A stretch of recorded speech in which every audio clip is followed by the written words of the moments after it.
आराध्या श्री राधे जी के चरण बिंद में कोटि कोटि नमन।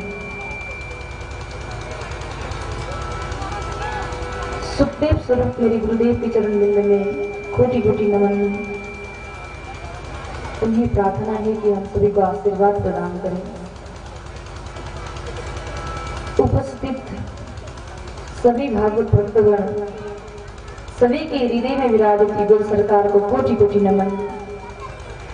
आमंत्रित सभी देवी देवताओं, 33 कोटि देवी देवताओं, सभी के चरण बिंद में कोटि कोटि नमन अर्पण करते हुए व्यास मंच की ओर से आप सभी को प्रेम भरा राधे राधे।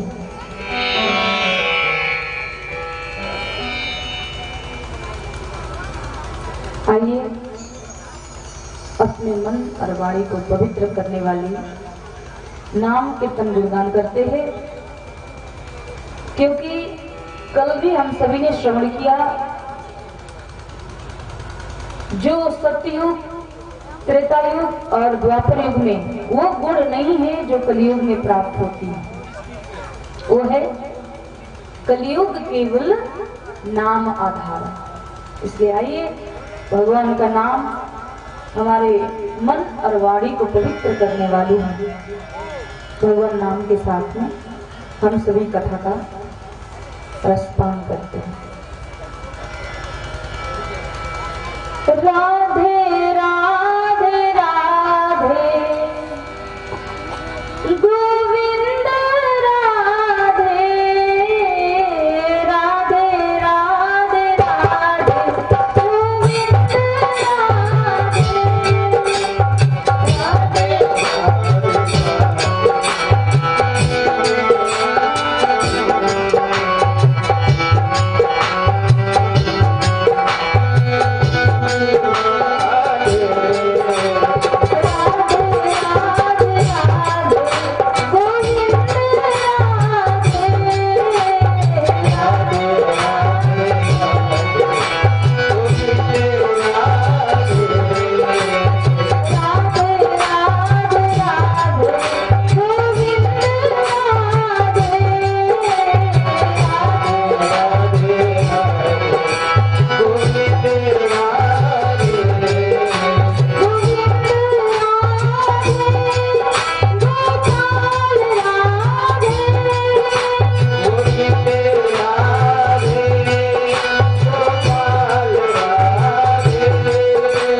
राधा रानी सरकार की। यत्फलं नास्ति तपसा न योगेन समाधिना तत्फलं लभते सम्यक् कलौ केशव कीर्तनात्। जो फल सत्य त्रेता और द्वापर में बड़े बड़े होम होमादि यज्ञ तपस्या से प्राप्त होता है, वही फल केवल कलियुग में भगवान नाम लेने से प्राप्त हो रहा है। तो सभी लोग एक बार बोलिए राधे राधे राधे। आइए कथा प्रारंभ करते हैं।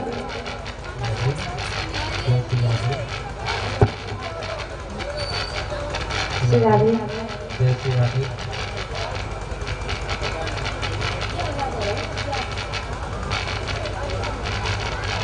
श्री राधे। ओम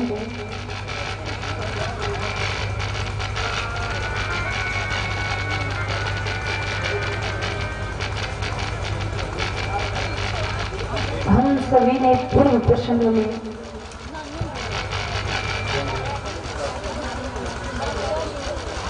किया कि कैसे भगवान विदुर जी के घर में गए और बड़ा भार से केले का छिलका पान किया पूर्व प्रसंग में। और क्या कथा श्रवण किए श्री हरि? और क्या क्या श्रवण किए? थोड़ा जोर से बोलना पड़ेगा। श्रवण किए है कि नहीं? ये एग्जाम भी होता है यहाँ, क्योंकि कथा श्रवण करें और उसके बाद जब घर जाना हो, कथा विश्राम हुआ, कपड़े को झाड़ दिए और कथा वहीं विसर्जन करके चले गए। ऐसा नहीं होगा, ऐसा नहीं चलेगा। एक तो विदुर जी का कथा मैंने बोल दिया, दूसरा बोलिए उधर क्या कथा श्रवण किए थे कल? अब सब लोग चुप हो गए। अब कल से होमवर्क चेक हो गया। आज जो कथा यहाँ पर श्रवण करवाया जाएगा वो कल आपको मैं पूछूंगी कि कौन कौन सा कथा श्रवण किया, क्योंकि तब जाकर आप घर में जाके मनन करेंगे, चिंतन करेंगे, भगवान को याद करेंगे। विदुर जी के घर में भगवान जाते हैं और बड़ा प्रेम से केले के छिलके पान करते, साग पान करते हैं और आते हैं। महाभारत का प्रसंग, अश्वत्थामा ऋषि का प्रसंग हम सभी ने श्रवण किया। कुंती बुआ ने पग पग पर विपद भगवान से प्रार्थना करती है, विपद मांगती है, कष्ट मांगती है। और आगे प्रसंग में महाराज परीक्षित राजा होते हैं और महाराज परीक्षित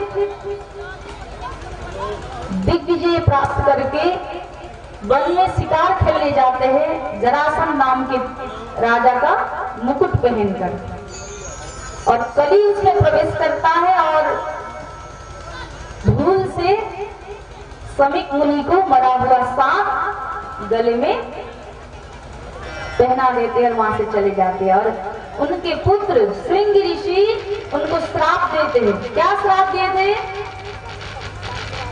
क्या श्राप दिए थे? अब माताएं तो कुछ कुछ बोल रही है और पिता लोग चुपचाप बैठे हैं। कम से कम उधर से भी आवाज आएगा तो थोड़ा अच्छा लगेगा। क्या श्राप प्राप्त हुआ था?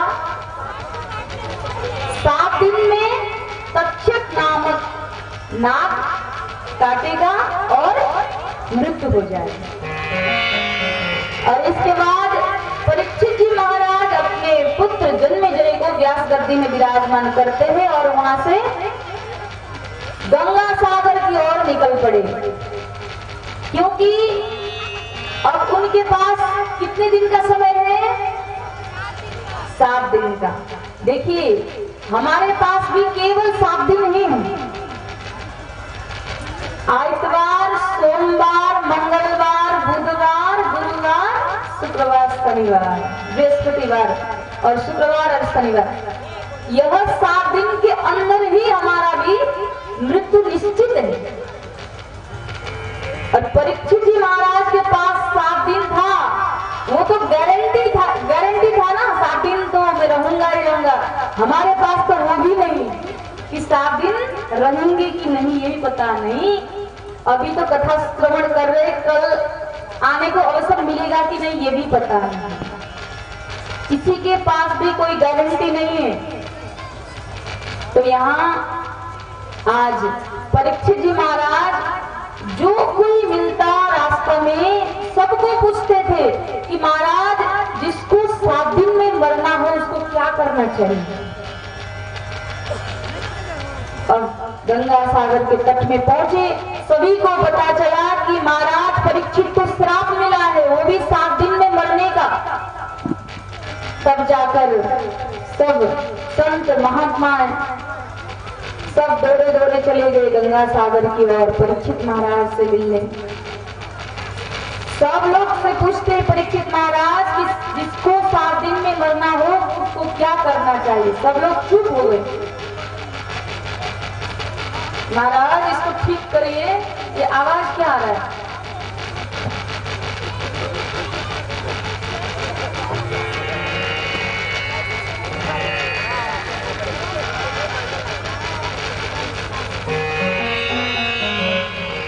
तब जाकर अब परीक्षित महाराज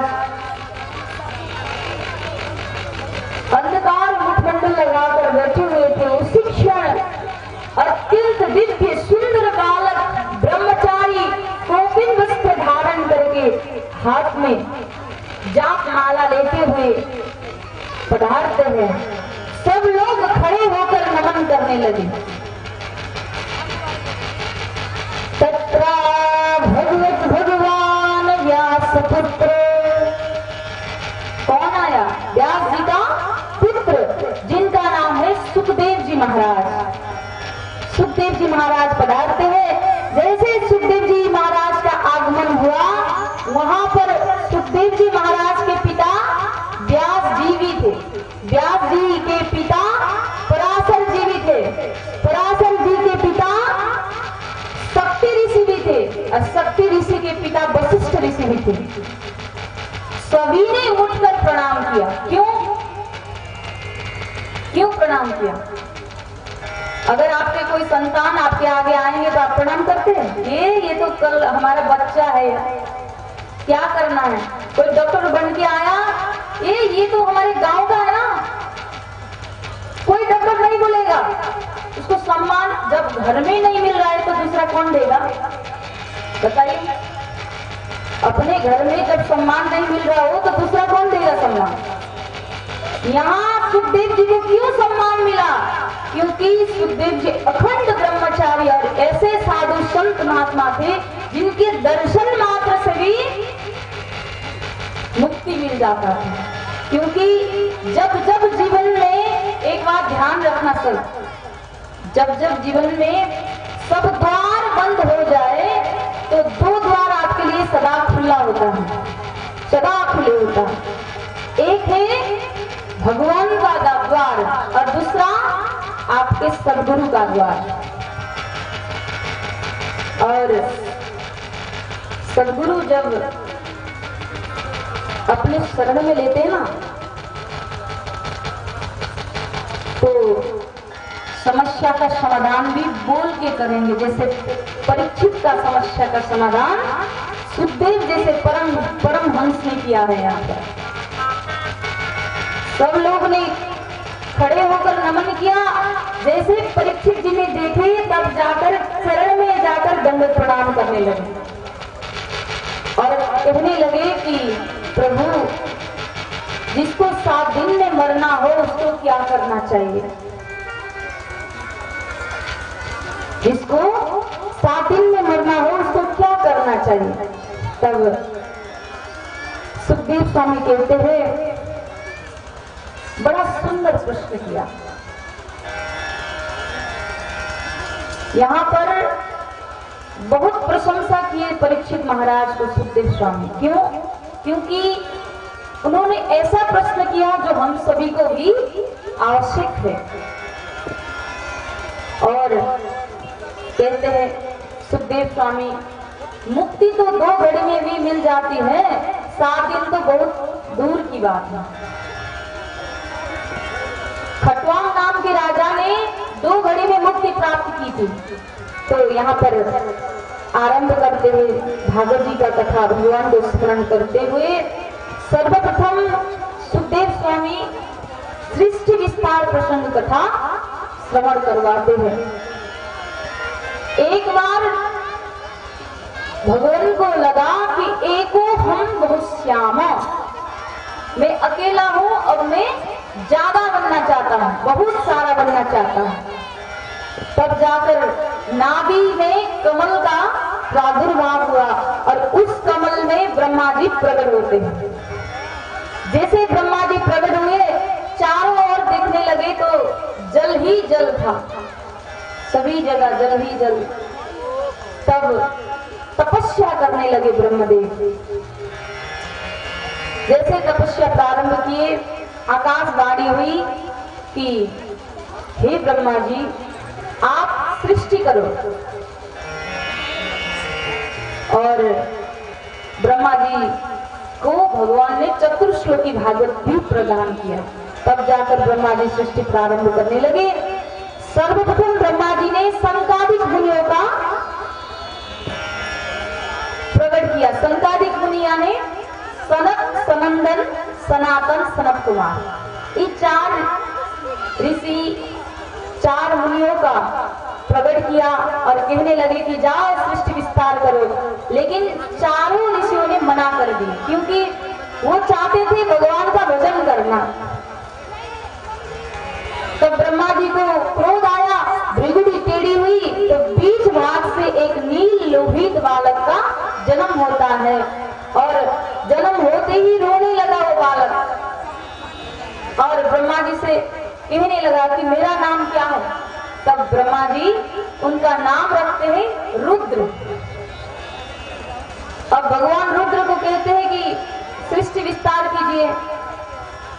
अब भगवान रुद्र सब भूत, प्रेत, पिशाच, गण का सृष्टि विस्तार करने लगे। फिर ब्रह्मा जी कहते हैं नहीं नहीं, मैंने तो मनुष्य का सृष्टि विस्तार करने को बोला था। तब जाकर रुद्र भगवान ने सृष्टि विस्तार बंद कर दिए। फिर सृष्टि विस्तार करने लगे ब्रह्मदेव। तो उसी समय ब्रह्मदेव की नाक से आज भगवान अवतार लेने वाले हैं। ब्रह्मा जी ने सोचा अब ऐसे सृष्टि विस्तार नहीं होगा, एक स्त्री और एक पुरुष को बनाना ही पड़ेगा, क्योंकि कब तक मैं सृष्टि विस्तार करूं। तब दाया भुजा से मनु महाराज का जन्म दिया और बाया भुजा से शत्रुपा महाराज, एक स्त्री और एक पुरुष बनाए और कहने लगे जाओ सृष्टि विस्तार करो। तब मनु महाराज कहते हैं कि महाराज सृष्टि विस्तार तो करूं, लेकिन रखूं कहां? क्यों पृथ्वी में रखो? पृथ्वी महारानी को तो हिरण्याक्ष नाम के एक दैत्य उन्होंने हरण करके रसातल में लेकर रखे हैं। कैसे सृष्टि विस्तार होगा? तब जाकर ब्रह्मदेव के नाक से, नासिका से भगवान ने बराह के रूप में जन्म लेते हैं, इस धरती में प्रकट होते हैं। बोलिए बराह भगवान की। प्रकट होते ही छलांग मार के पहुंच गए रसातल में और जाकर हिरण्याक्ष से भयंकर युद्ध प्रारंभ हुआ और युद्ध में हिरण्याक्ष का मृत्यु हुआ। यहाँ परीक्षित महाराज पूछते हैं कि प्रभु ये हिरण्याक्ष कौन था? तब जाकर सुखदेव स्वामी कहते हैं ये हिरण्याक्ष पूर्व जन्म में भगवान का पार्षद था। भगवान के दो पार्षद थे, एक का नाम था जय और दूसरा का नाम था विजय। ये जय और विजय को एक बार श्राप मिला। संतादिक ऋषियों ने श्राप दिए 3 जन्मों तक तुम दोनों राक्षस बन जाओ। तब संकादिक ऋषियों के चरण में पड़ते हैं। तब संकादिक ऋषियों कहते हैं तुम लोग के लिए भगवान बार बार धराधाम में जन्म लेंगे, तुम लोग जाओ। तब जाकर वही जय और विजय अदिति माता अदिति माता के गर्भ से भगवान लोग जन्म लेते हैं और दीदी माता के गर्भ से दैत्य लोग।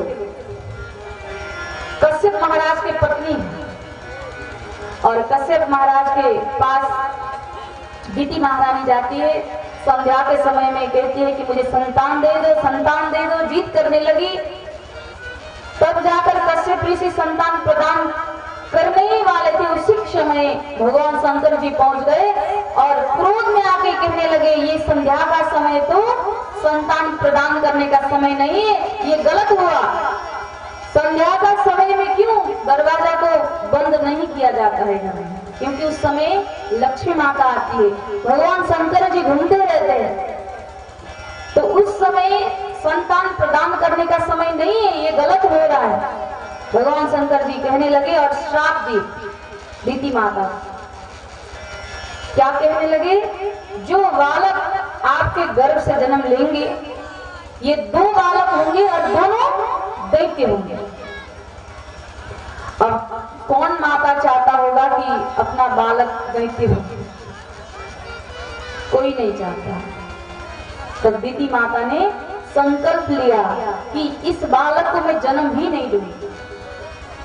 100 वर्ष तक जन्म नहीं दिया दीदी माता ने। जब 100 साल बीता तब पुनः भगवान शंकर जी आए और कहने लगे कि आप जन्म दे दो। इन दोनों के लिए भगवान श्री हरि स्वयं इस धराधाम में पधारे हैं। तब जाकर दीदी माता जन्म देती है और 2 बालक का नाम हिरण्याक्ष और हिरण्यकश्यप है। और आज वही हिरण्याक्ष को भगवान वराह के रूप में अंत्य कर देते हैं और यहाँ पर सृष्टि प्रारंभ होता है। पुनः ब्रह्मा जी ने अपने छाया से कर्दम ऋषि का प्रकट किया। कर्दम ऋषि तपस्या करने लगे। ब्रह्मा जी ने पुनः 10 मानस पुत्र का प्रकट किया। कर्दम ऋषि तपस्या कर रहे थे, भगवान प्रकट हो गए और कहते हैं कि कुछ वरदान मांगो। तब कर्दम ऋषि कहते हैं कि आप मेरे घर में पुत्र बन के आओ। तो भगवान भी प्रसन्न हो गए, क्योंकि भगवान ने इधर मनु महाराज की मझली बेटी जिनका नाम था देवहूति, उनका विवाह कर्दम ऋषि के साथ पहले ही फिक्स करके आए थे। इसलिए प्रसन्न हो गए और कहने लगे कि ठीक है, मैं आपके घर में पुत्र बनकर आऊंगा, आप विवाह करो। इसके साथ मनु महाराज के मछली बेटी के साथ। तब कर्दम ऋषि और देवहूति माता का विवाह होता है। अब विवाह होते ही, शादी होते ही कर्दम ऋषि पुनः समाधि में लीन हो गए। समाधि में लीन हो गए। अब इधर देवहूति माता रोज सेवा करती है, 1 दिन नहीं, 2 दिन नहीं, 10,000 वर्ष तक। आजकल ऐसी पत्नी कहाँ मिलेगी? पति समाधि में लीन है और वो सेवा करती रही, 1 दिन 2 दिन नहीं, 10,000 साल तक। और ऐसे सेवा करती है देवहूति माता। जब 10,000 साल के बाद कर्दम जी का नेत्र खुला तो आगे दुबली सी पातली सी एकदम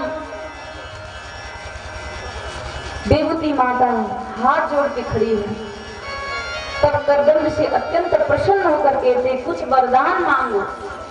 तब देवहूति माता कहती है मुझे संतान दीजिए, संतान प्रदान कीजिए।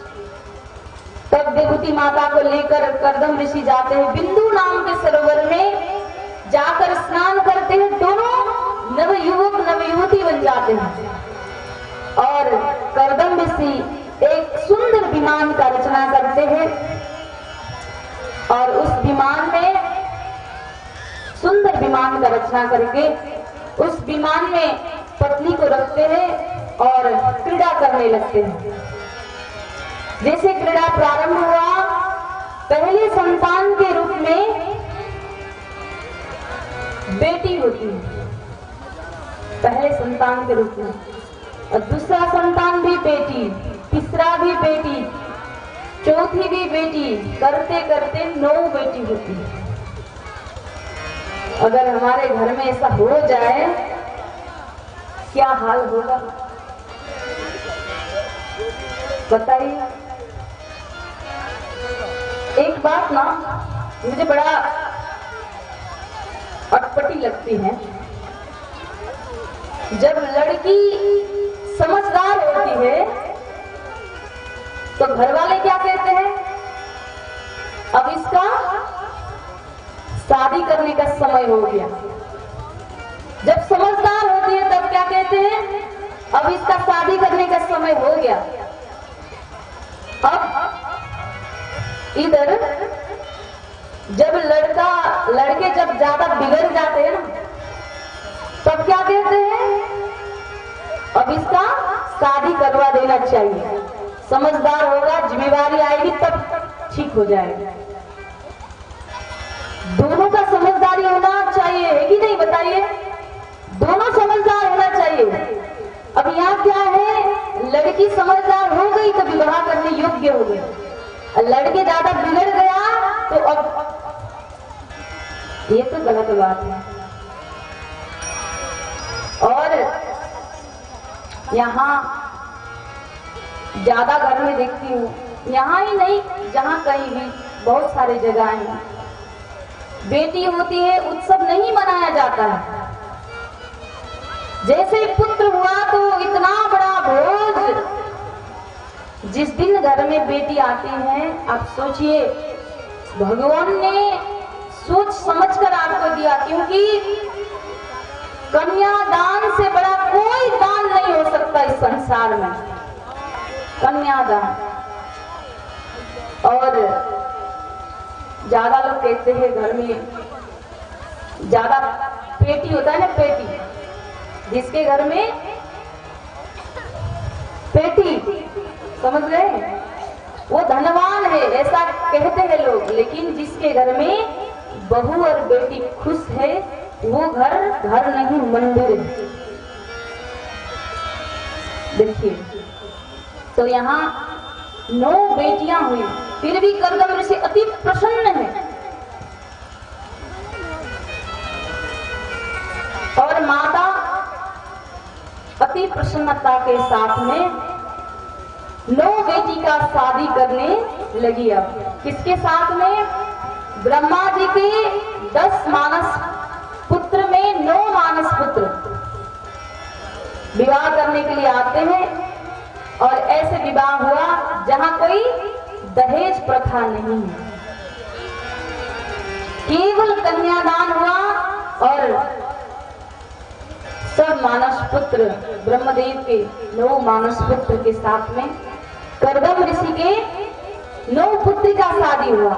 अब कर्दम ऋषि वन की ओर जाने लगे तपस्या करने के लिए। अब माता देवती रोने लगी। क्यों रोती है, क्योंकि यह संसार का नियम है। देखिए, आपके 10 बेटे होंगे, 10 बेटी होंगी, लेकिन अंत समय में केवल आप अकेले पड़ जाएंगे, सब छोड़ के चले जाएंगे अपने अपने काम। सबको अपना मतलब है, ये कलयुग है। अभी ऐसा जमाना आ रहा है कि केवल पैसा, मकान और गाड़ी घोड़ा, बस इसमें ही सुबह से शाम तक लोग उसी के पीछे पड़ा है। घर में माँ कैसी है, फोन तक नहीं आता आजकल बच्चे का। एक बूढ़ा मोबाइल दुकान में गया और जाकर दुकानदार को बोलने लगे कि बेटा देखो इस मोबाइल को कुछ हुआ है क्या। और वो दुकानदार देखता है और कहता है कि नहीं तो कुछ हुआ ही नहीं। और वो बुढ़े बाप कहते तो फिर मेरा बेटा का फोन क्यों नहीं आता। 4 महीने हो गए, 4 महीना से रोज फोन देखता हूँ लेकिन मेरा बेटा का फोन नहीं आता है। ये खराब हुआ है क्या, इसलिए मैं आया था। आजकल माँ बाप के लिए बच्चों के पास समय नहीं, केवल भौतिक संसार के सुख के पीछे पड़े हैं। जिन्होंने जन्म दिया या संसार दिखाई, उनके लिए तो याद करने के लिए भी समय नहीं हो रहा है। आइए एक सुंदर भजन है, सभी माताएं के लिए समर्पित है। वैसे तो मुझे भोजपुरी बोलने नहीं आता है, समझती हूँ सब लेकिन बोलने नहीं आता। लेकिन ये भजन जो है भोजपुरी, ये आप लोग के लिए, क्योंकि इतना सुंदर दिव्य कथा का आयोजन किया फुलवरिया वासी, ये बड़ा गौरव की विषय है। और इसमें भी नीमिया माई की गोद में बैठकर, जहाँ स्वयं साक्षात भगवान राम ने स्पर्श किया है इस जल को, सरजू नदी, उसके तट में बैठकर आप सभी कथा श्रवण कर रहे हैं। और आज यह दिव्य अवसर में एक भोजपुरी भजन है। जग में माए बिना के हुए सहाय ना होए, जग में माए बिना के हुए सहाय ना होए, केहू केतनो दुलार बाकी भाई ना होए, केहू दुलार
तो इस संसार में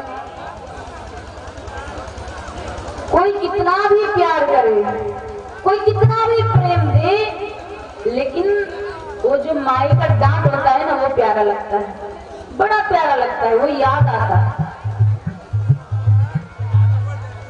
तो रोज सुबह शाम कम से कम अपनी माँ का याद करना चाहिए, कम से कम धन्यवाद देना चाहिए कि धन्य हो माँ कि आपके कारण आज मैं इस धरती में हूँ। क्योंकि एक संतान को पैदा करने में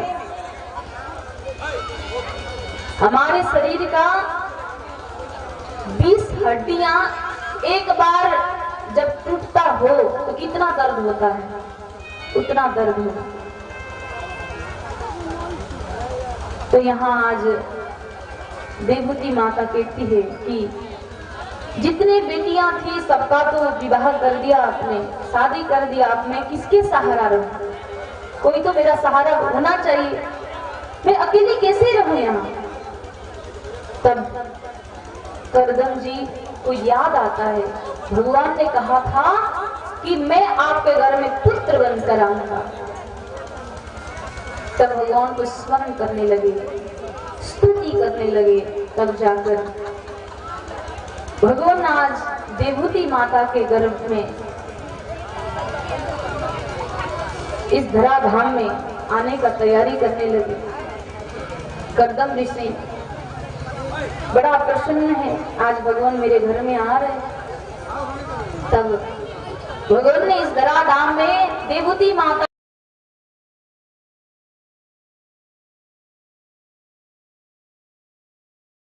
बोलिए कपिल देव महाराज की। और जन्म लेते ही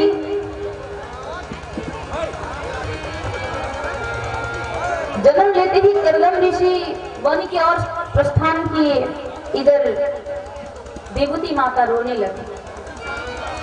देखिए माता, पिताजी भगवान को प्राप्त करने के लिए, भगवान का ध्यान करने के लिए गए। इस संसार में आए हैं तो 2 काम करना चाहिए। देखिए ये सबके लिए है। आज जो कपिल देव ज्ञान दे रहे हैं ये हम सबके लिए, आज और ज्यादा विशेष करके युवा पीढ़ियों के लिए।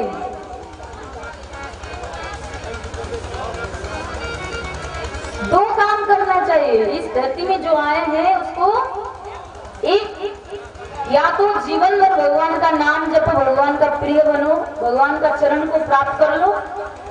दूसरा, ऐसा काम करो कि मरने के बाद भी बार बार आपका नाम याद आए, आपका काम का उदाहरण दे लो, वो हरदम जिंदा रहे। आप लोग जानते हैं महारानी लक्ष्मीबाई का नाम याद जानते हैं? आप लोग जानते हैं ना? अभी भी याद कर रहे हैं। वो कब के गुजर गई, लेकिन अभी भी आप लोग याद करते हैं। जब उदाहरण देते हैं तो सुभाष चंद्र बोस पढ़ाया जाता है, महात्मा गांधी पढ़ाया जाता है, चंद्रशेखर आजाद, बहुत सारे लोग हैं, अब उतने का नाम ले। लेकिन काम ऐसा कीजिए कि एक बार भी जो इस धरती में आए उसको मरना तो निश्चित है, लेकिन ऐसे मरना चाहिए कि बार बार ना मरना पड़े। यहाँ जो आए उसको जाना तो निश्चित है, 100% हम सभी को जाना है। लेकिन यहाँ आज समझाते हैं कपिल देव मुनि अपनी माता को कि माता, हमारे पिताजी कहीं गए नहीं, वो भगवान को प्राप्त करने के लिए वन की ओर गए हैं। और आप भी संत की भांति रहिए। संत का लक्षण कैसा होना चाहिए? देखिए, जिसका मन अति शांत हो वो संत है। मन शांत होना चाहिए। आपको पता है, कोई किसी को देखते ही आपको बड़ा आनंद आता है। कोई कोई व्यक्ति ऐसे होते हैं जिसको दर्शन मात्र से, या तो कहीं देखेंगे ना तो देखते ही मन में आनंद मिलता है। क्यों? और कोई कोई लोग ऐसे होते हैं कि देखते ही जाकर मारने को मन होता है। उसने कुछ किया ही नहीं, कुछ बोला ही नहीं, फिर भी होता है। क्यों? ऐसा क्यों होता है? ये है वाइब्रेशन। हमारे शरीर में पॉजिटिव वाइब्रेशन और नेगेटिव वाइब्रेशन दोनों चलता है। किसी को देखते ही आनंद मिलता हो तो समझ लीजिए वो अंदर से ही शांत है, और किसी को देखते ही आपको गुस्सा आता हो तो सोचिए वो भी शांत नहीं है और आपको भी शांत नहीं कर रहा है, नहीं करवा रहा है। ऐसा है। तो यहाँ माता जी को समझाते हैं कपिल देव मुनि, क्या कहते हैं? मैया संत की भांति रहो। संत का लक्षण बताते हैं, तितिक्षवकारुणिका सुहृद सर्वदेही नाम अजात सत्व शांता साधव साधुभूषणा। कहते हैं शत्रु और मित्र दोनों को एक रूप से देखिए। मोह माया नहीं करना चाहिए और भगवान की कथा सुनते रहिए, सत्संग। क्योंकि यह कथा ऐसी चीज है, जैसे मोबाइल में बैटरी लो होता है तो आप क्या करते हो? चार्ज में लगाते। तो कथा भी आपको चार्ज करती है और सुनना चाहिए, बार बार सुनना चाहिए। क्योंकि ये मानव जीवन जो है ना, ये माया में ऐसे लपट लिया है हम लोग ने। अच्छे अच्छे संत महात्मा इससे दूर नहीं हुए तो हम लोग तो साधारण मनुष्य हैं। और इससे छुटकारा तब मिलेगी जब जब हम कथा श्रवण करेंगे। बार बार सुनना चाहिए, तब जाकर हमारे अंदर वैराग्य त्याग उत्पन्न होगा। तो यहाँ आज अपनी माता को समझाते हैं और आगे वो सिद्धि प्रधा नाम की नदी बनती है और कपिल देव मुनि भी गंगा सागर की ओर जाते हैं। आज भी कपिल देव मुनि का दर्शन करने के लिए लोग जाते हैं। मकर संक्रांति के दिन गंगा सागर में स्नान करने जाते हैं। बोलिए कपिल देव महाराज की जय। आगे मनु महाराज के पुत्री आकुति और प्रसूति का प्रसंग है। अभी हम सभी ने विभूति का प्रसंग श्रवण किया। आकुति महारानी के गर्भ से यज्ञ महाराज का जन्म होता है और उनका विवाह दक्षिणा महारानी से होते हैं। तो दक्षिणा इसलिए यज्ञ कराने के बाद दक्षिणा देना चाहिए, क्योंकि यज्ञ और दक्षिणा पति पत्नी। तो यहाँ विवाह होता है पुत्री का धर्म के अनुसार। तो आगे प्रसूति का प्रसंग यहाँ आता है। प्रसूति जिसका विवाह हुआ दक्ष प्रजापति के साथ। तो उससे पहले यहाँ अनसुईया माता का चरित्र हम सभी श्रवण करते हैं। देवूती माता के 9 पुत्रियां में एक पुत्री का नाम था अनसुईया, जो अति पतिव्रता थी, जिन्होंने माता सीता को भी पतिव्रता धर्म का ज्ञान सिखाया। एक बार त्रिलोक में त्रिदेव अनसुईया माता का बड़ा प्रशंसा करने लगे। अब कोई स्त्री अपने पतिदेव के मुख से कोई पर स्त्री का प्रशंसा श्रवण करने लगेगी तो उसको जलन होगा ही होगा। भगवान विष्णु की प्रशंसा करने लगे, पत्नी हो तो अनसुईया जैसी। भगवान शंकर जी भी कहते अनसुईया अति पतिव्रता है। इधर ब्रह्मा जी भी ब्रह्माणी के साथ में कहते हैं कि अनसुईया बड़ा पतिव्रता है। तब त्रिदेवी ने सलाह किया। क्या सलाह? कि अब हम सब मिलकर त्रिदेव को भेजेंगे परीक्षा लेने अनसुईया माता के घर। तब त्रिदेव जाते हैं बटुक ब्राह्मण के भेष में अनसुईया माता के द्वार में जाकर कहते हैं भिक्षांद। अनसुईया माता बड़ा प्रसन्न होकर होकर पात्र में कुछ अन्न लेकर आती है। बड़े दिनों बाद आज कुछ लोग आए हुए मेरे द्वार में भिक्षा मांगने। तब जैसे लेकर गई तो त्रिबालक जो थे त्रिदेव बोलने लगे कि मैया हमको भिक्षा में पक्का हुआ भोजन चाहिए, और वो भी कैसे, निर्वस्त्र होकर। अब इधर अनसुईया माता को पता चलता है ये कोई ऐसे वैसे लोग नहीं होंगे ऐसे बोलने वाले, तो ठीक है चलो अंदर, घर के अंदर चलो, भोजन करवाऊंगी। तो लेके गई और हाथ में जल लेकर अभिमंत्रित करने लगी, मैं अगर पक्का पतिव्रता हूँ तो ये जो 3 बालक है इनको 1-1 महीने का छोटे छोटे बालक बना दीजिए।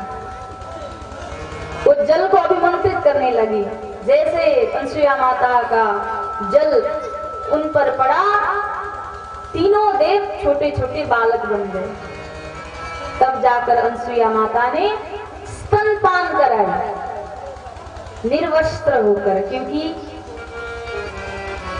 जब कोई बालक का जन्म होता है तो मैया वही अवस्था में होती है।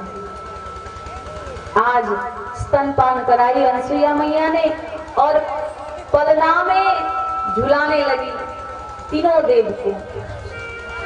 उधर त्रिदेवी एक आपस में बातचीत करने लगे। अब तो परीक्षा हो गया होगा, अनसुईया माता जी का एक बार देखते, अंतर ध्यान से देखते तो अपने पतिदेव तो पलना में झूल रहे हैं, अब क्या किया जाए।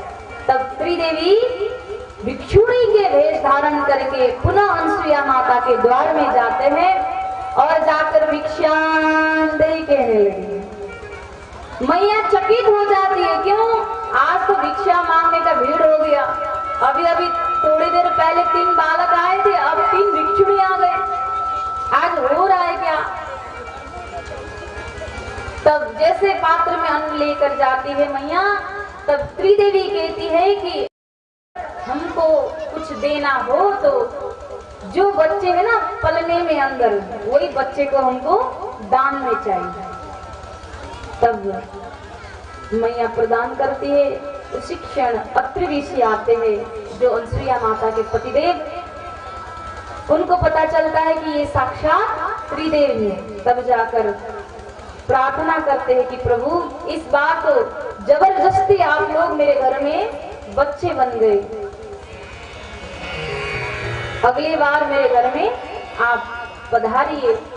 तब जाकर अनसुईया माता के गर्भ से स्वयं ब्रह्मदेव चंद्रमा के रूप में जन्म लेते हैं, भगवान शंकर जी दुर्वासा के रूप में जन्म लेते हैं और भगवान विष्णु दत्तात्रेय के रूप में जन्म लेते हैं। बोलिए अनसुईया मैया की। तो ऐसी अनसुईया माता, तो आगे दक्ष प्रजापति के साथ प्रसूति माता का विवाह होता है। प्रसूति माता के गर्भ से सती माता का जन्म होता है,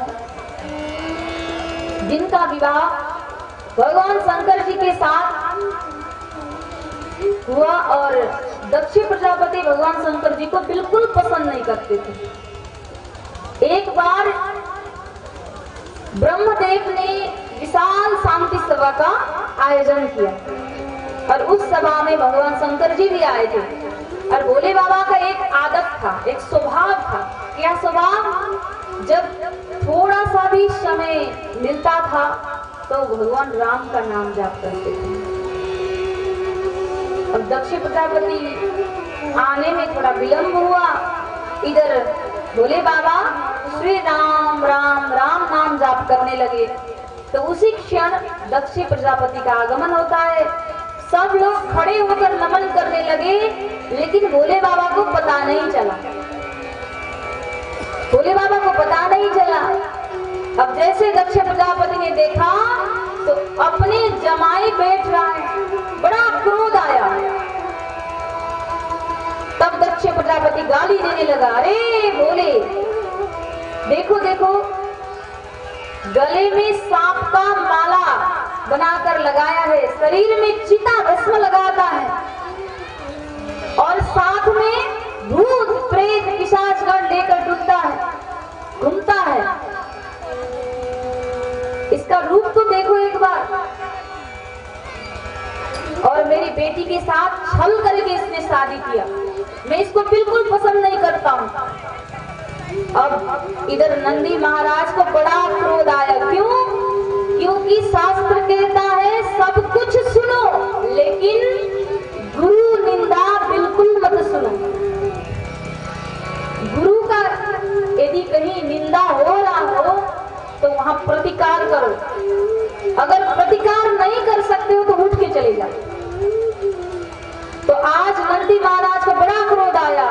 तब कहने लगे, अरे दक्ष, जब से आए हो तब से बकरा का तरह बोल रहे हो। जाओ, तुम्हारा सर बकरा का हो जाए। मैंने श्राप दे दिया। अब इधर दक्ष प्रजापति को भी बड़ा क्रोध आया। वो भी कहने लगे कि आज के बाद जो भी यज्ञ करेगा वो यज्ञ में भोले बाबा के लिए कोई भी भाग नहीं निकालेगा। उनके बिना यज्ञ होना चाहिए, कोई नहीं बुलाएगा। अब यहाँ ब्रह्मा जी को लगता है कि ये तो शांति सभा का आयोजन किया था, ये तो क्रांति सभा हो गई। तब तुरंत सभा का समापन कर दिया। अब इधर भोले बिना का यज्ञ होता ही नहीं। सब लोग चुपचाप बैठे हुए थे। तब दक्ष प्रजापति को मन में आया कि अब मैं ही यज्ञ करता हूं, मैं एक यज्ञ करूंगा। तब एक विशाल महायज्ञ का शुरुआत करता है दक्ष प्रजापति। और उसमें 33 कोटि देवताओं को आमंत्रित किया, सभी देवी देवताओं को आमंत्रित किया, लेकिन शंकर जी को नहीं बुलाया।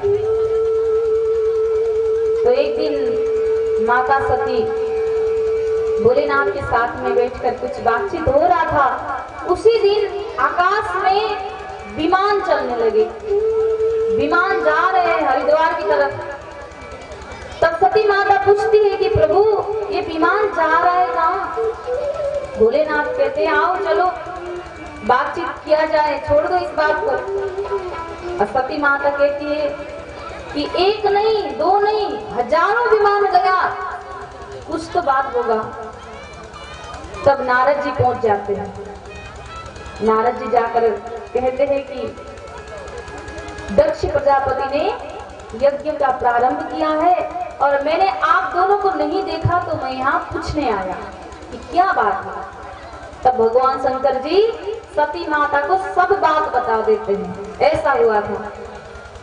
तब सती माता कहती है कि पतिदेव जाना चाहिए, क्योंकि यह यज्ञ मेरे पिताजी नहीं, आपके ससुर जी कर रहे हैं। अब भोलेनाथ कहते हैं, नहीं, जहां प्रेम नहीं हो, जहां स्नेह नहीं हो, वहां जाना नहीं चाहिए।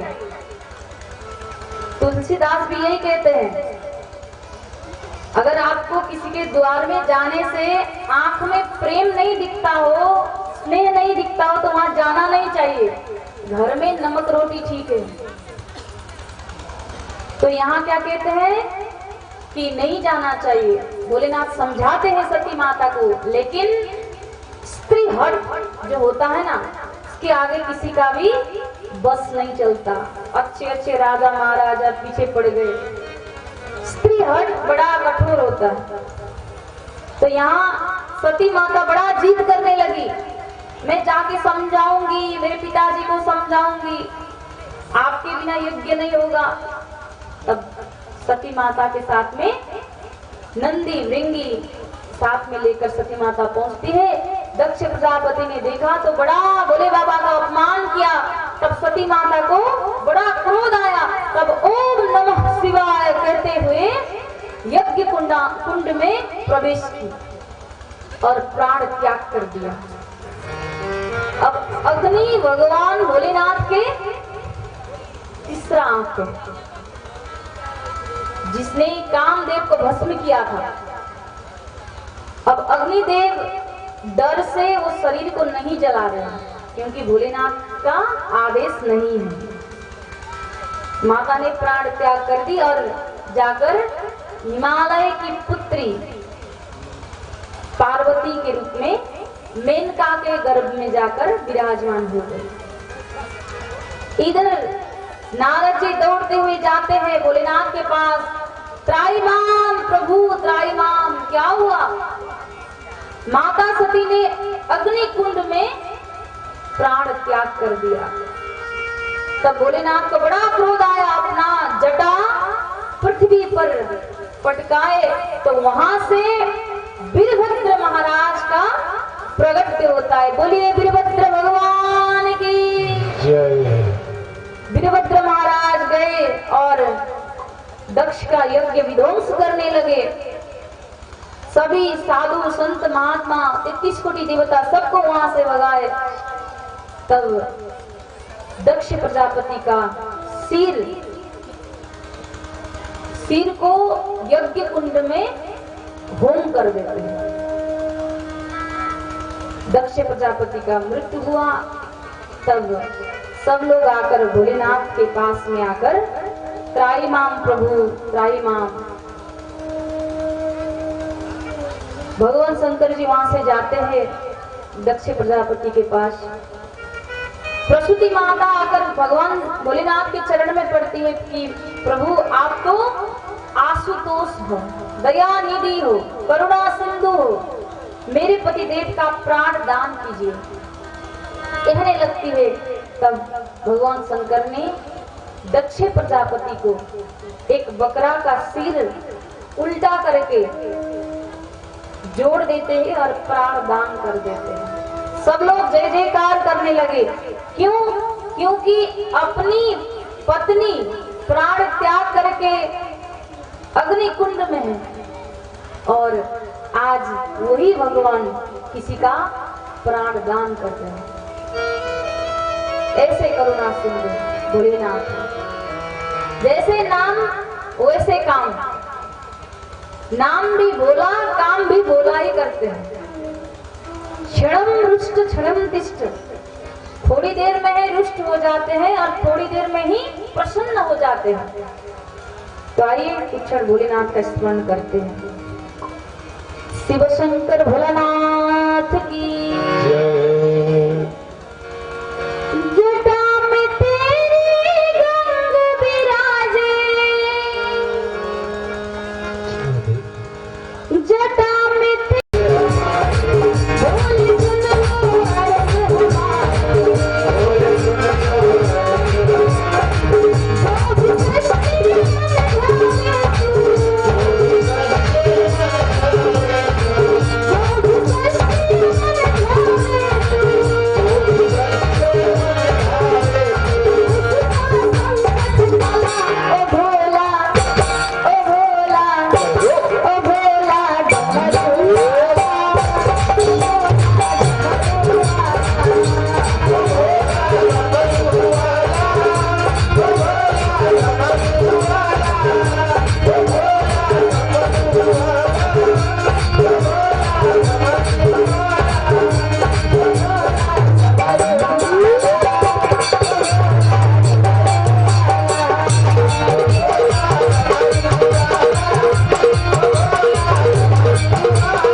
भगवान शंकर जी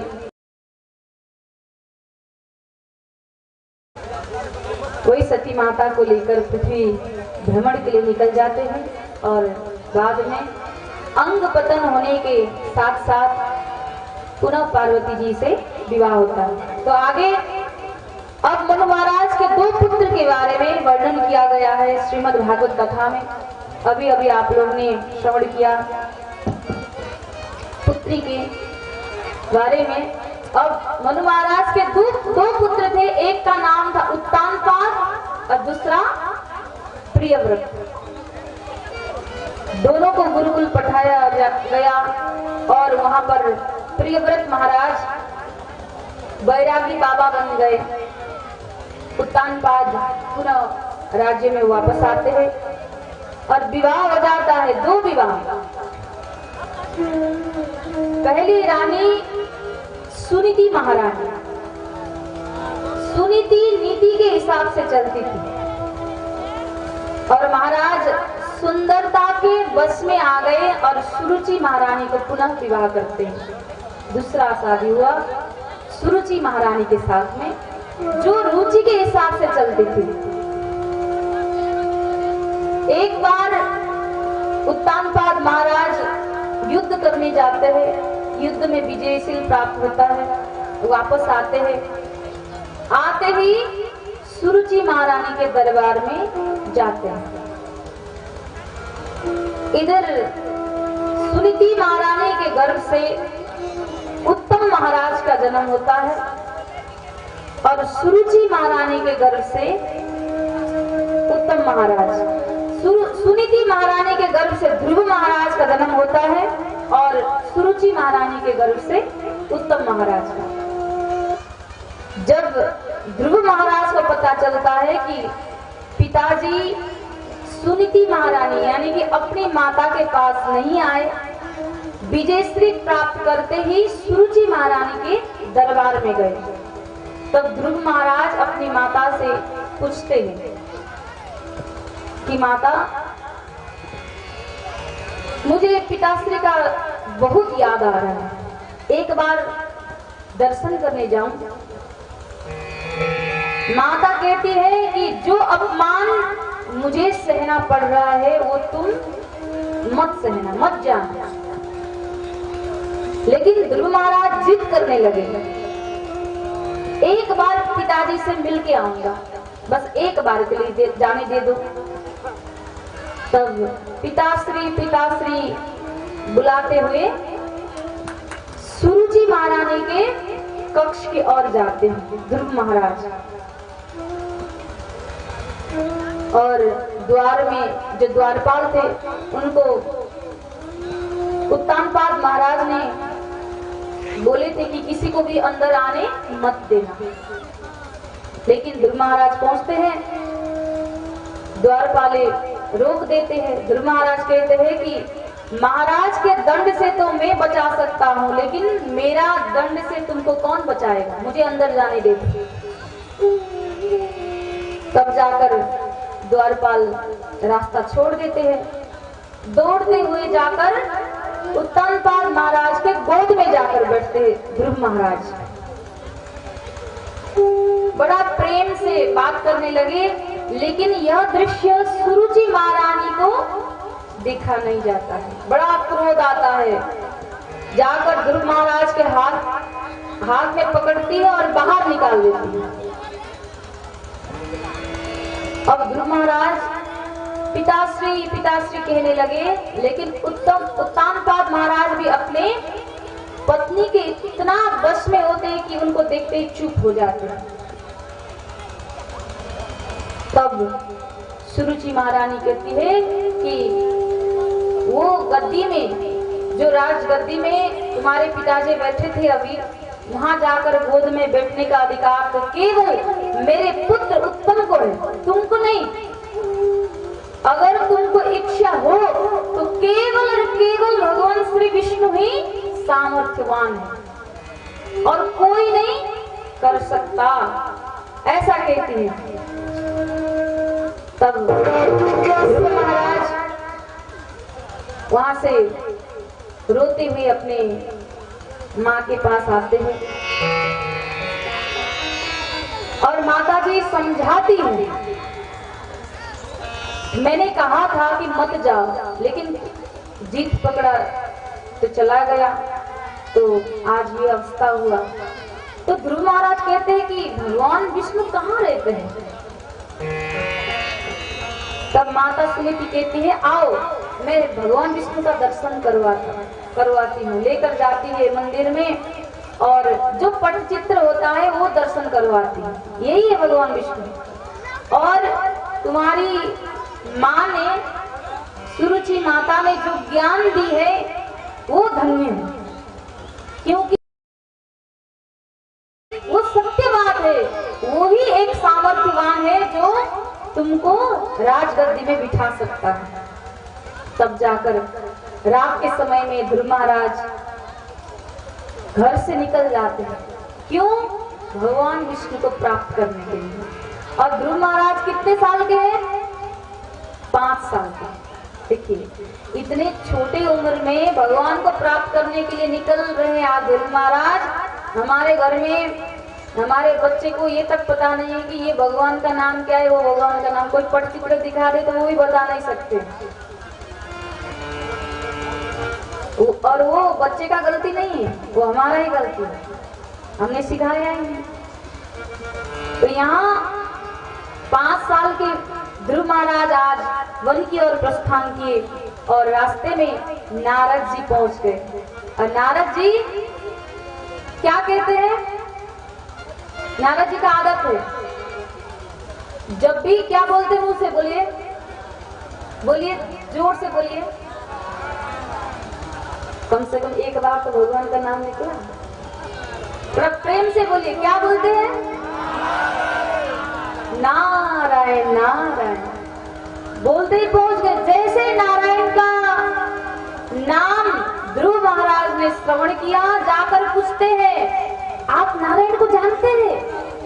वो कहाँ रहते, मुझे बताइए, मैं उनसे मिलना चाहता हूं। तब नारद जी कहते हैं, उनसे मिलने के लिए तो तपस्या करनी पड़ती है। तब तपस्या करनी पड़ती, तो कहाँ जाकर तपस्या करो? यमुना जी के तट में वन में जाकर तपस्या करो। तब ध्रुव महाराज जाते हैं, वन में जाकर तपस्या करने लगते हैं। एक मंत्र आज नारद जी ने ध्रुव महाराज को प्रदान किया। अब वो द्वादशाक्षर मंत्र जिसके माध्यम से ध्रुव महाराज ने केवल 5 महीने में भगवान को प्राप्त किया। तो आइए कुछ क्षण हम भी वो मंत्र का जाप करेंगे। ओम नमो भगवते वासुदेवाय। सब लोग को गाना पड़ेगा। भगवान से मिलना है कि नहीं? मिलना है ना सबको? बोलिए राधे राधे। तो सबको बोलना पड़ेगा। ओम नमो भगवते वासुदेवाय।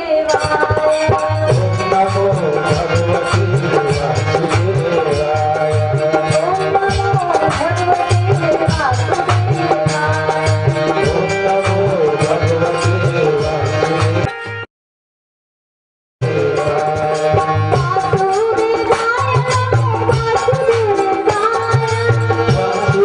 वासुदेवाय। ओम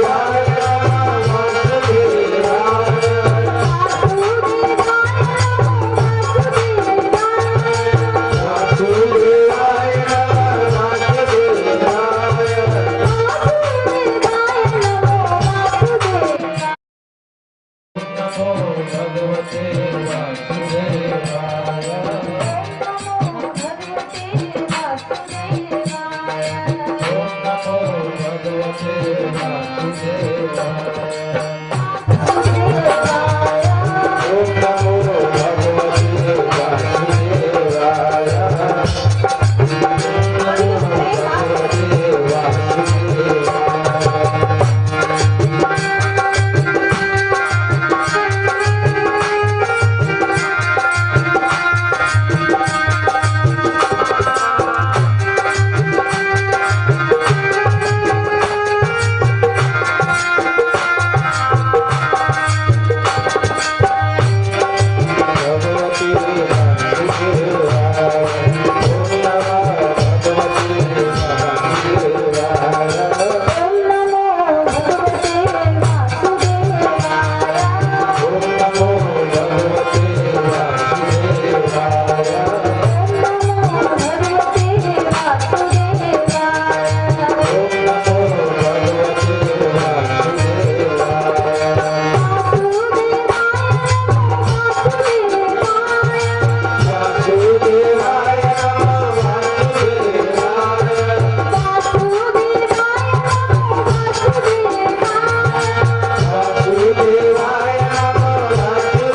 भगवते वासुदेवाय, ओम नमो भगवते वासुदेवाय जाप करते हुए वन की ओर प्रस्थान किए।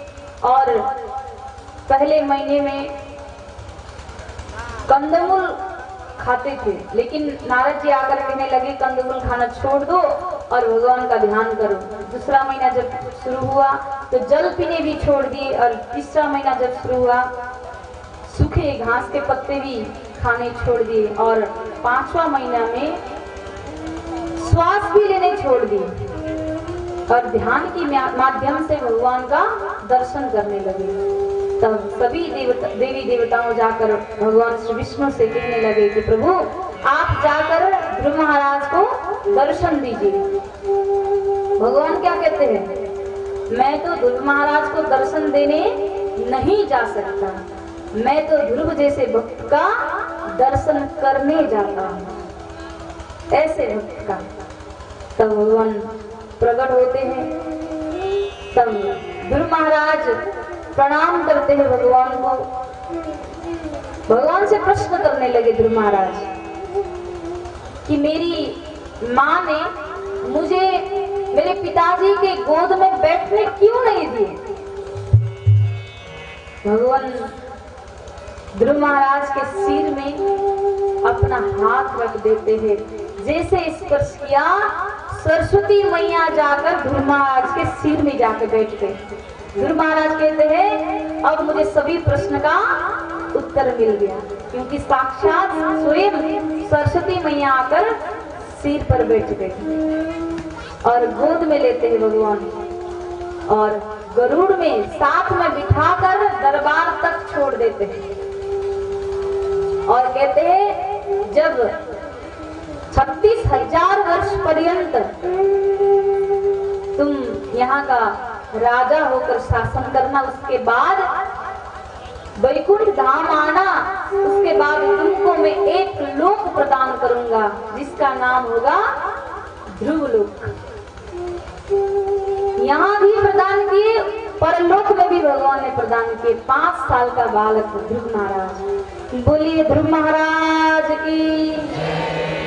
आगे इन्हीं के वंश में एक पृथु नाम के राजा होते हैं, जिनके नाम से ही यह पृथ्वी का नाम पृथ्वी होता है। और इनके ही वंश में आगे एक भरत नाम के राजा होते हैं, जो भगवान के परम भक्त, करोड़ों वर्ष पर्यंत शासन किए और अंत समय में गंडक नदी में जाकर तपस्या करने लगे। अंत समय में राजकाज सब छोड़ दिए। अब कैसे मोह होता है, ये मोह ऐसी चीज है, ये वन में जाओ, घर में रहो, साधु बनो, कहीं भी नहीं छोड़ेगी। आज गंडक नदी में तपस्या करने गए थे भरत राजा। क्या होता है, एक दिन सूर्य नारायण को जल दे रहे थे, उसी क्षण एक मृग माता जो गर्भणी होती है वो दौड़ते हुए भरत राजा की ओर आ रही है। पीछे पीछे एक शेर पीछे पीछे पड़ा है और वो मृग माता गर्भिणी है और प्रसव पीड़ा हो रहा है, संतान पैदा करना चाहती है, लेकिन पीछे पीछे एक शेर पीछे पड़ा है। तब छलांग लगाकर गंडक नदी पार करने लगी तो बीच में ही वो छोटा सा मृग बालक जन्म लेता है और बैठे हुए भरत ऋषि के वही राजा के चरण बिंद में आकर टकराने लगे। तो भरत राजा ने उस छोटा सा बालक को उठाया, उधर मृग माता का भी मृत्यु हुआ और वो छोटा सा नन्हा सा बालक को लेकर भरत राजा अपने कुटिया में आते हुए और बड़ा प्रेम से सेवा करने लगे। सुबह शाम दूध पिलाने लगे, अपने साथ सुलाने लगे, साथ में ही पूजा करने लगे, साथ में ही स्नान करने जाते थे। अब भरत राजा को मृग के प्रति इतना मोह हुआ कि उनके जीव भगवान की नाम की जगह मृग मृग मृग होने लगा। एक दिन वो छोटा सा बालक मृग अपने झुंड दिखता है तो चला जाता है। इधर भरत राजा पूजा करने के बाद देखते हैं तो छोटा बालक मृग नहीं है। तब यत्र तत्र ढूंढने लगे मृग मृग करते करते उनका प्राण निकल जाता है। हमारा शास्त्र कहता है अंते मति सागति, मरने के समय में हमारा मति जैसा हो हमारा दूसरा जन्म वैसा ही होगा। देखिए मृग मृग कहते कहते भरत राजा परम धाम चले गए तो दूसरा जन्म मृग बनकर ही हुआ, मृग की योनि में प्राप्त हुआ। आजकल घर घर में एक प्रचलन आया है, घर में कुत्तों को रखते हैं, कुत्तों के साथ ही सोते हैं, कुत्तों के साथ ही उठते हैं बैठते हैं। अब पता नहीं अंते मति सागति विचार कीजिएगा, सोचनीय बात है। पहले पहले जमाने में कुत्ता सड़क में घूमता था और गौ माता घर में होती थी। आजकल गौ माता सड़क पर घूमती है, कुत्ता घर में बैठता है, उल्टा जमाना हो रहा है। यहाँ आज भरत राजा जब मृग की योनि में चले गए तो उनको पूर्व जन्म की पुण्य के कारण सब याद आ रहा है। तब भगवान का भजन करने लगे और वो जीवन को भी त्याग कर दिए और फिर से उनका जन्म होता है एक ब्राह्मण परिवार में और संयोग से उनका नाम फिर से भरत पड़ता है। अब भरत राजा को लगता है कि अब मैं गूंगे की भांति रहूंगा। क्यों?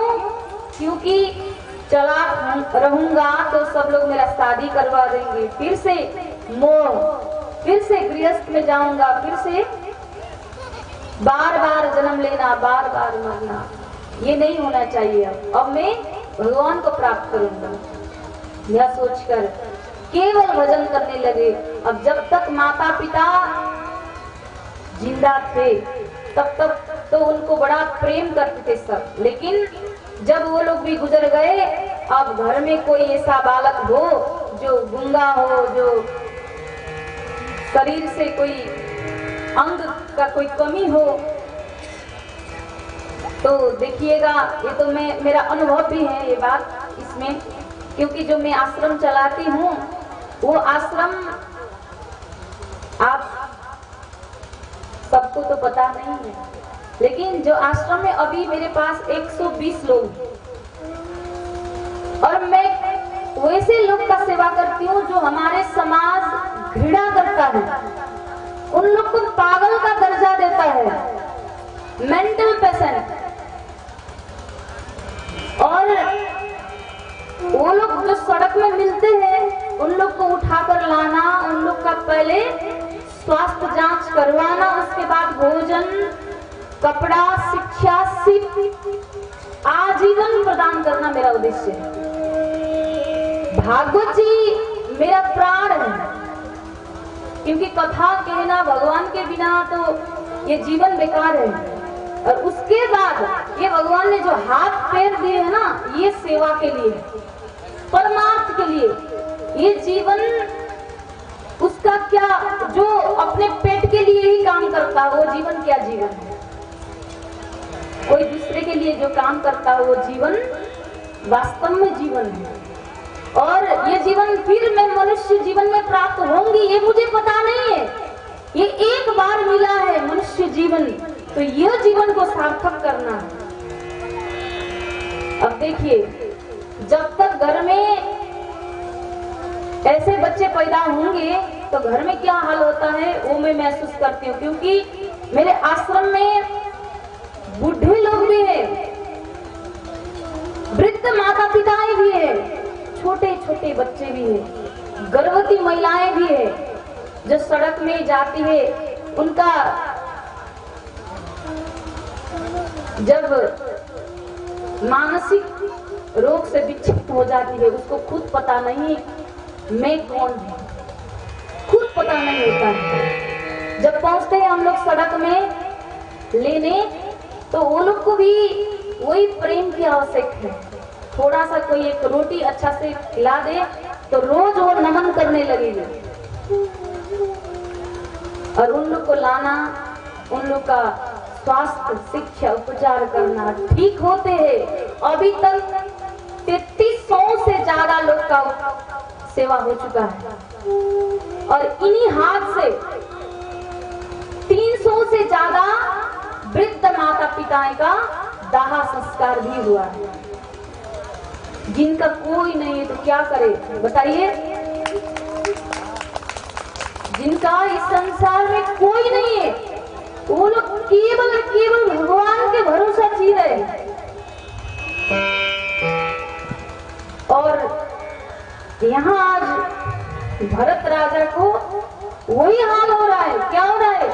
जब तक माता पिता जिंदा थे तब तक तो सब सहारा देने आ गए, लेकिन जब उनको सच्ची सहारा का आवश्यक था उस समय अपने सगा भाई भी मुंह मोड़ के चला जाता है। ये संसार का रीति है, यही है। जब तक आपके पास धन हो, दौलत हो, आपके पास मान सम्मान इज्जत हो, तब तक कोई पराया भी आकर कहता है कि मैंने आपको मिला था ना वहां पर, आपको याद है, बोलने लगेगा। और जब आपके पास कुछ नहीं हो तो अपने सगा भाई भी मुंह मोड़ के चला जाएगा। संसार के लोगों से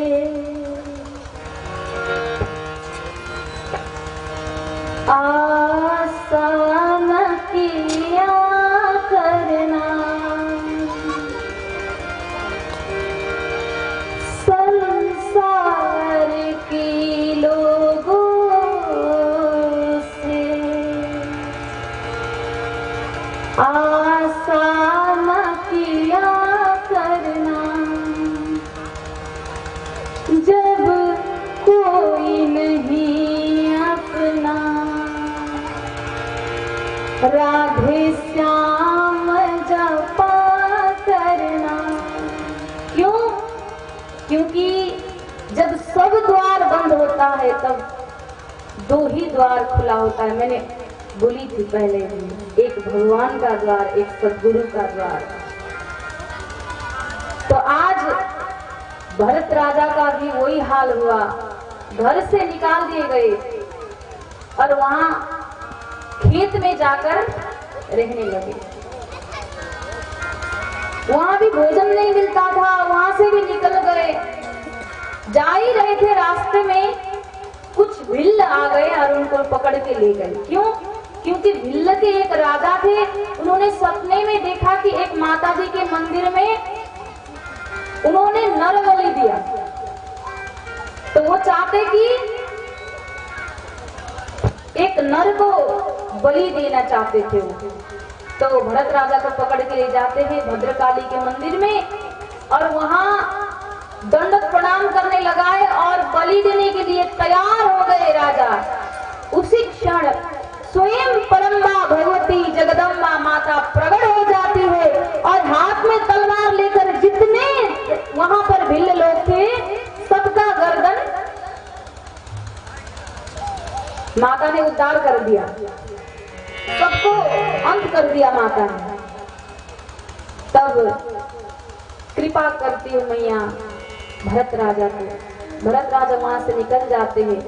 रास्ते में राजा रघुगण मिलते हैं। राजा रघुगण को भरत राजा ने ज्ञान दिया, उपदेश दिया और राजा रघुगण कपिल देव मुनि के आश्रम की ओर जा ही रहे थे और रास्ते में सब ज्ञान जब प्राप्त हुआ तो वहीं से लौट आते हैं। ऐसे महाराज भरत हुए जिन्होंने अंत समय में भगवान को प्राप्त किया। बोलिए भरत महाराज की जय। और उन्हीं के नाम से आज ये भरत खंड।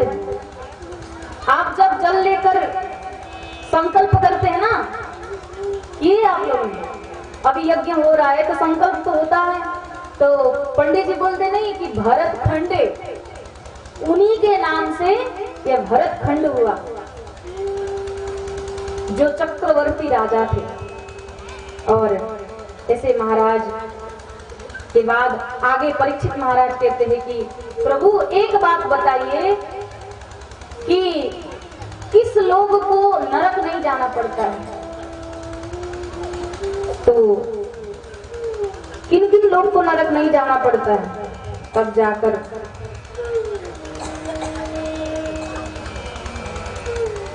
कहते हैं कि जो जीवन में, देखिए, दो प्रकार के लोग को नरक नहीं जाना पड़ेगा। अब सुनने में तो इतना आसान है, देखिए सुनने में बड़ा आसान लगेगा आपको ये बात, लेकिन करने में ये मन नहीं लगेगा, क्योंकि कहते हैं ना ये मन बड़ा चंचल है। अब ये मन को गाली कितने देते हैं लोग कि बड़ा चंचल है, बस में आ जा, लेकिन यही मन है जो भगवान तक पहुंचाता है, यही मन है। और आज कहते हैं परीक्षित जी को सुखदेव स्वामी, दो प्रकार के लोग को नरक नहीं जाना पड़ता है। कौन कौन? एक अंत समय में जो भगवान का नाम लेता है, और दूसरा जो सब पापों को प्रयाश्चित करके दान करता है। दो प्रकार के। इसलिए बार बार भगवान का नाम जब तक ये जीभ में सेट नहीं होगा ना, तो मृत्यु के समय में आप लाख कोशिश करो भगवान का नाम नहीं आएगा। बोलिए राधे राधे। बार बार जब जाप कीजिए, बार बार जाप कीजिए। तो यहाँ दो प्रकार के लोग। अब परीक्षित जी महाराज कहते हैं प्रयाश्चित करके दान करना, ये तो मैं मानता हूँ, लेकिन अंत समय में भगवान का नाम लेकर कौन वैकुंठ को प्राप्त किया है, कोई प्रमाण है आपके पास? तब सुखदेव स्वामी कहते हैं प्रमाण है। एक कन्नौज नगरी में अजामिल नाम के ब्राह्मण रहता था। उसने अपने पत्नी को त्याग दिया और एक गणिका के साथ में रहने लगा, और उनसे 9 पुत्र हुए। 10 नंबर के पुत्र गर्भ में था। तो इसी समय भगवान का कृपा हुआ कि उनके घर में संत महात्मा का आगमन हुआ। देखिए, संत महात्मा आपके घर में कोई आएंगे, भोजन करेंगे, तो सोचना कि भगवान की कृपा हो गई। तो आज संत महात्मा पधारे, और जैसे दूसरे दिन निकलने वाले थे, अजामिल को कहते हैं कि अजामिल, ये जो 10 नंबर का जो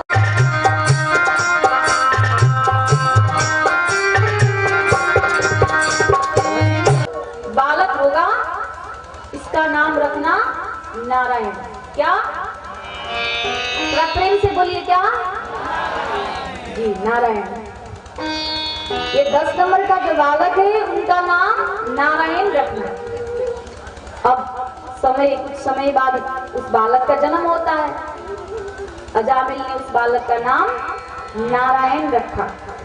अब छोटा बालक सबसे प्रिय होता है, जो घर में छोटा है ना, वो बड़ा प्रिय होता है। तो अजामिल भी छोटा पुत्र को बड़ा प्रेम करता था। एक दिन उसका समय गुजर गया। अब भगवान के परम धाम जाने का समय हुआ, तो समय खत्म होते ही यम के काले काले दूत पधारे और खींच के ले जाने लगे। तो उसको बड़ा भय हुआ और अपने पुत्र नारायण को बुलाने लगा, नारायण मुझे बचा लो, नारायण मुझे बचा लो। अब अपना पुत्र नारायण तो नहीं आया, लेकिन भगवान के पार्षद, नारायण के पार्षद पहुंच गए और वहां से यम के दूत भागने लगे। इधर यमराज पहुंचते हैं, वैकुंठ में जाकर कहते हैं कि वो जो अजामिल ने नारायण को बुलाया था, वो आपको नहीं, उसका पुत्र को बुलाया था। सचमुच मैं प्रेम भाव से भगवान को भजूं तो मुझे क्या कृपा प्राप्त होगी। तब जाकर भगवान का ध्यान करने लगा और भगवान को प्राप्त किया।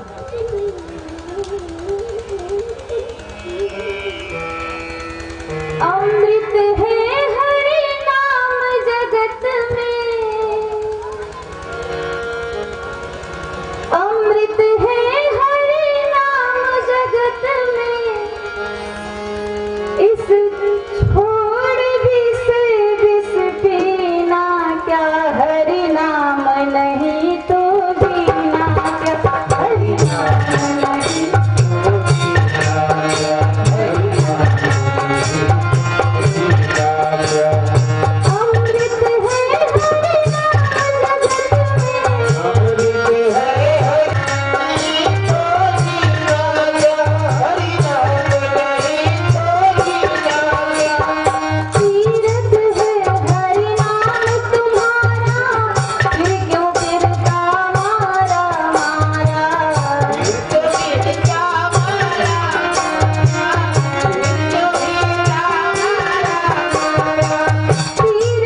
भगवान कृपालु है। नाम लेने मात्र से भी भगवान तो चाहते हैं कि कब मेरे भक्त मुझे बुलाए, एक बार मेरा नाम ले, बस ये चाहते हैं भगवान। लेकिन हम लोग इतना कंजूस है कि उनका नाम लेने का भी समय नहीं, बिल्कुल समय नहीं है।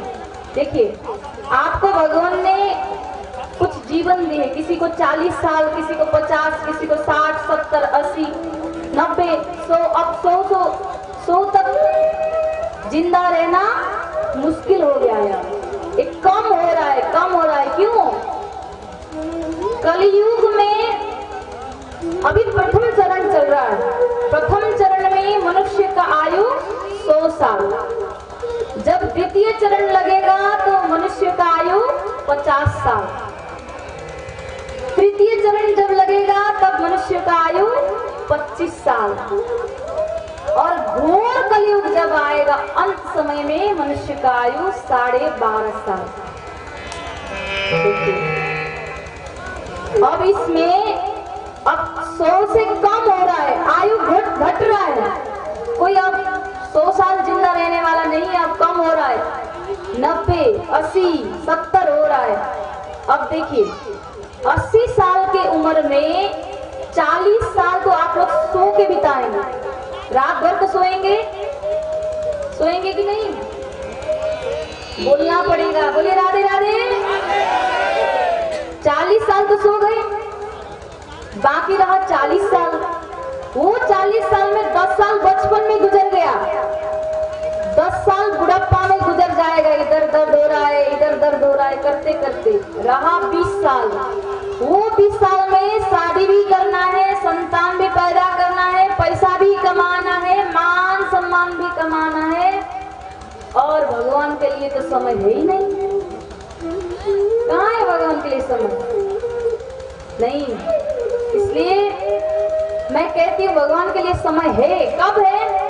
जैसे आप सुबह जगते हैं तो उस समय भगवान को एक बार प्रणाम कीजिए कि प्रभु आप धन्य हो कि आज मैंने नया दिन का दर्शन पाया आपकी कृपा से, नहीं तो कल ही गुजर जाता। आप अंदर बैठ के मुझे चला रहे हो, मैं तो एक कठपुतली हूँ जो आप जहाँ जहाँ चलाते हो वहीं वहीं चलती हूँ। अंदर आप बैठे हो तो आपको प्रणाम एक बार याद कीजिए। अब जब भोजन बनता है, भोजन बनाते समय भी प्रभु ये आपके लिए बन रहा है, ये भाव रखिए। वो भोजन नहीं, अब वो प्रसाद हुआ। अब काम में जाते आप, खेती में जाना हो या तो कहीं घर का काम, तो उसमें भी घर से जब निकलना हो तो मन में यह भाव रखिए कि प्रभु अब मैं तीर्थ यात्रा की ओर जा रहा हूँ। वो यात्रा तीर्थ यात्रा ही होगा।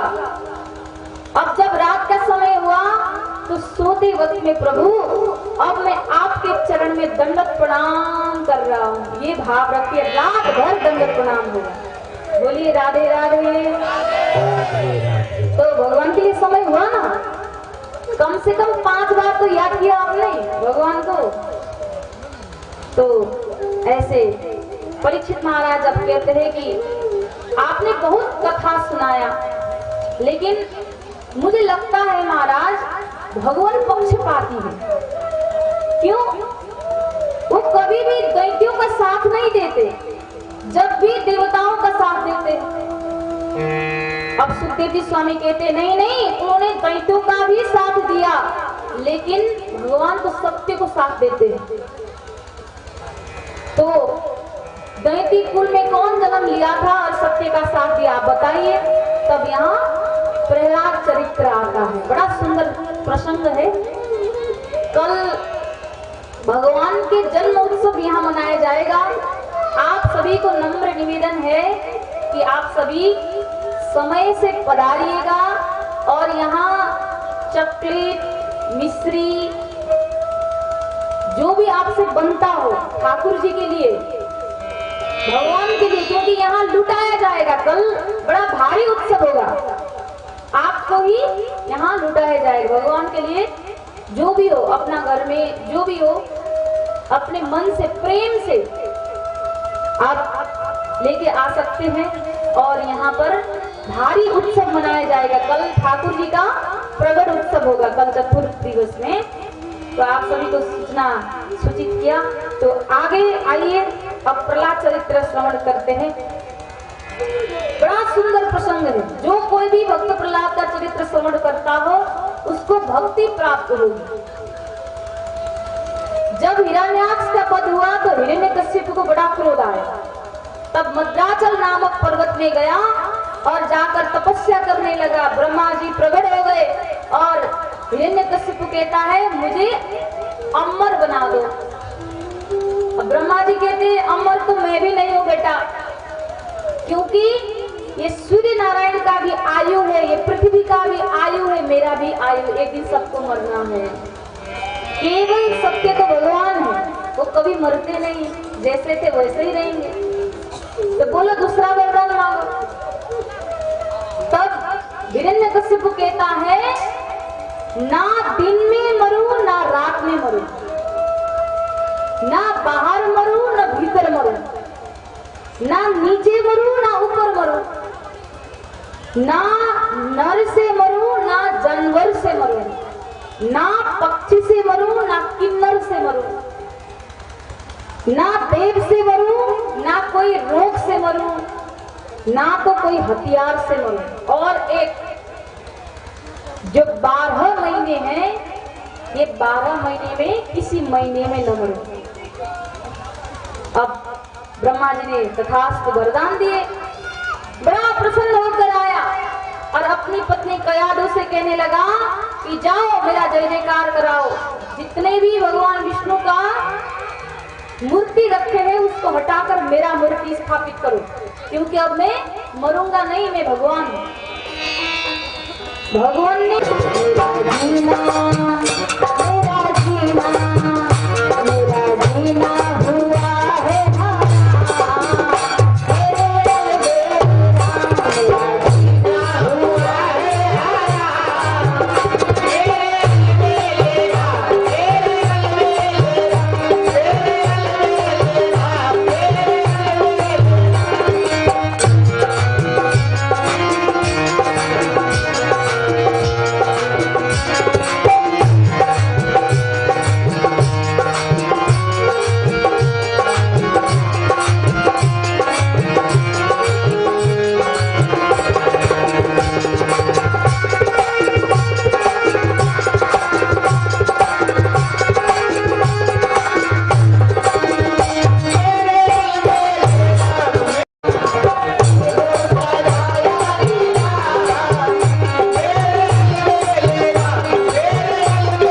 की, तारा महेंद्रनाथ की।